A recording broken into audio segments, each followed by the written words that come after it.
DC News Now, we're talking about a quiet start to the work week. We're looking at high pressure moving out. Relatively calm conditions across much of the area, but it is a chilly start. More details on what we can expect for later on today coming up. Also coming up this morning on DC News Now, 4 people recovering after yet another violent weekend here in the district. We are live at police headquarters coming up in just seconds with what you need to know. Well, it's facing criminal charges, the latest on the indictment against former President Donald Trump as he prepares to turn himself in. And new allegations against the former chief of staff to DC's mayor, what he is now being accused of from a second person. Covering all of the DMV, this is DC News Now. All right, it's 6 o'clock on this Monday morning. Good morning to you. Thanks for joining us. I'm Corey James. Rise and shine, Corey James. I am Joseph Omo in for our friend Tanaya Wright, who's getting some much-deserved time off. But first, we got to start off with a live look outside, guys. 1600 Pennsylvania Avenue slowly waking up this Monday morning. Keyword slowly, Jackie. Yeah, slowly getting up there as we head out through the rest of your Monday morning. And we're also getting closer and closer towards sunrise as sunrise is within this hour. So we'll eventually see a little bit of those brightening of those skies, considering we're seeing those mainly clear skies out there right now. High pressure's moving off towards our north and east. So we're going to be tracking relatively quiet conditions out there. But temperatures are a bit on the cooler side. We're low 40s in the district. We're upper 30s in Hagerstown. Low 30s, Manassas, Woodstock, Luray, and even right around the freezing mark over towards Winchester and Culpeper. Bit of wind chill right now. I feel like we're into the upper 20s to low 30s for much of the region. 40 though, so it feels like in the district, but it's been varying since we've seen a little bit of that breeze from time to time. Frost advisory, that's still in effect until 9 a.m. this morning, so you may see some patchy frost out there as you're heading out on this Monday morning commute. If you're trying to plan out the rest of your day today, we'll see temperatures climbing mid-50s by 11 a.m., right near 70 as we look ahead towards 3 p.m. this afternoon. More details looking towards the rest of that 7-day coming up, but Shanika's here with the all-important traffic update. How are those roadways at this hour?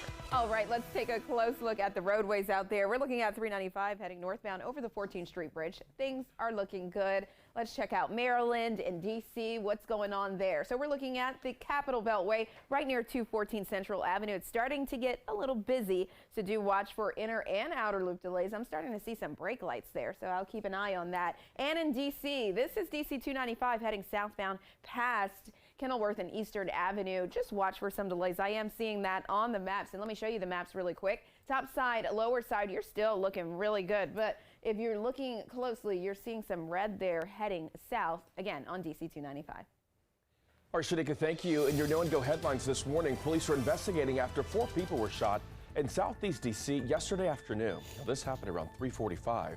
So far, no word on their condition. The Dulles Town Center in Virginia, it is set to reopen this morning after a gunman shot a man and sent shoppers into a panic yesterday. Investigators say the chaos started when 2 men began arguing.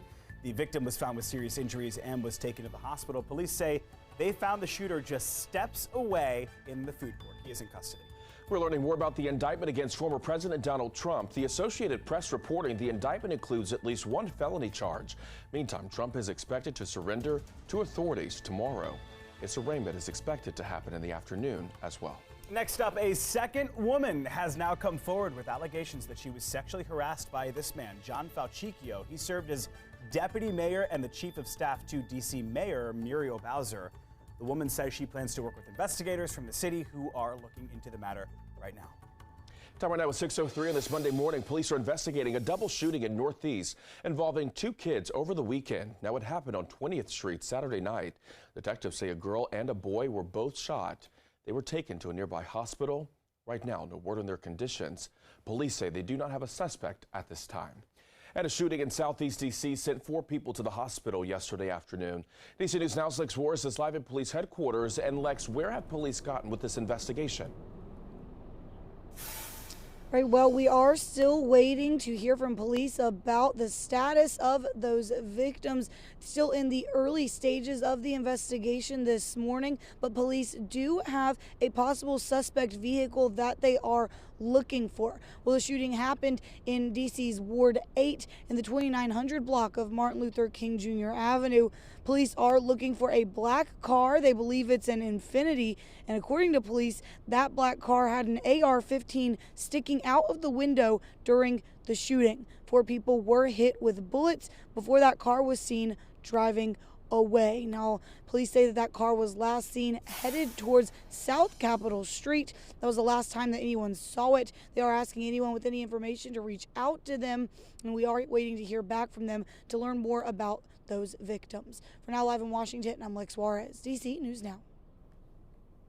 All right, Lex, thanks so much there at Metropolitan Police headquarters there in D.C. Well, this morning, the Dulles Town Center over in Virginia, scheduled to reopen, comes after a shooting there seriously injured a person and sent shoppers into complete panic yesterday. The Loudoun County Sheriff's Office says it all started with an argument that happened between two men. Deputies, they found the victim outside of the Cheesecake Factory there, suffering from an apparent gunshot wound. He was sent to a nearby trauma center. Meanwhile, just moments later, police arrested a suspect right in the food court. One shopper describing the scene in the mall to DC News Now. There was a loud bang. Everybody kind of turned around to see what happened. Somebody had said that they had just been shot and hunched over. A lot of chaos. Honestly, at first it was a bit odd because his friends that were standing next to him had cameras, so it seemed like I initially thought it was a prank. That's the world we live in today. The mall is set to reopen today at 10 a.m. All right, over to Prince George's County, Maryland now, where police are still on the lookout for a man who opened fire right inside of a grocery store on Saturday. It happened at this Shoppers supermarket in Forestville. No injuries were reported, but police do say the gunman drove away in a blue sedan. So be on the lookout and call police if you see anything. All right, your time right now is 6:05. The family of a man who was shot and killed by Fairfax County police are calling for justice. Timothy Johnson was killed near Tyson's Corner Center back in February. Police say the 37-year-old stole a pair of sunglasses. More than a month later, Johnson's family says they're waiting for the officers involved to be arrested. He does not get a pass. Yes. He's not get a pass here. Lock him up. He needs to be fired and charged as well. I have a heavy heart because Timothy needs justice and he's crying out for justice, but we have not given it to him. Officials say the officer who fired that deadly shot has been fired from the department. He has not been arrested, though.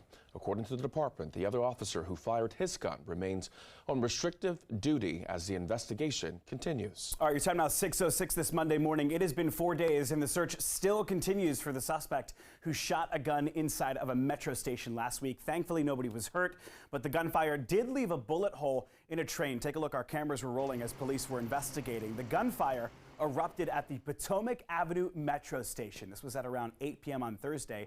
And police are now sharing these photos in the hopes that you can help them track down the person who pulled the trigger.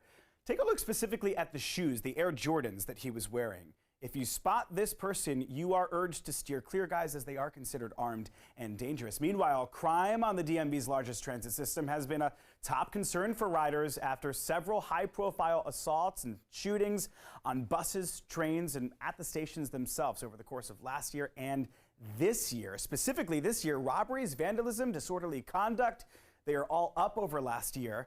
Metro has responded by teaming up with police departments across the DMV, including DC Police and the Cheverly Police Department in Prince George's County, to step up patrols on the platforms. Again, nobody was hurt in this most recent incident, but it did happen at the same station where back in February, you might remember, a longtime Metro employee was shot and killed right on the station platform when he stepped in between a shooter who was threatening a passenger. That was 64-year-old Robert Cunningham. His actions have largely been hailed as heroic. New this morning, we're learning former President Donald Trump is expected to speak tomorrow night in Florida. This after those remarks coming hours after he's scheduled to be arraigned following a grand jury indictment last week. Now, it's the first time ever criminal charges have been brought against a former president. Trump is expected to be arraigned tomorrow, where he will have a mugshot and his fingerprints taken along with entering a plea. Now, that case involves hush money allegedly paid to an adult film actress. Trump's former attorney, Michael Cohen, is accused of being reimbursed by the Trump campaign for that payment. Cohen is set to testify for the prosecution.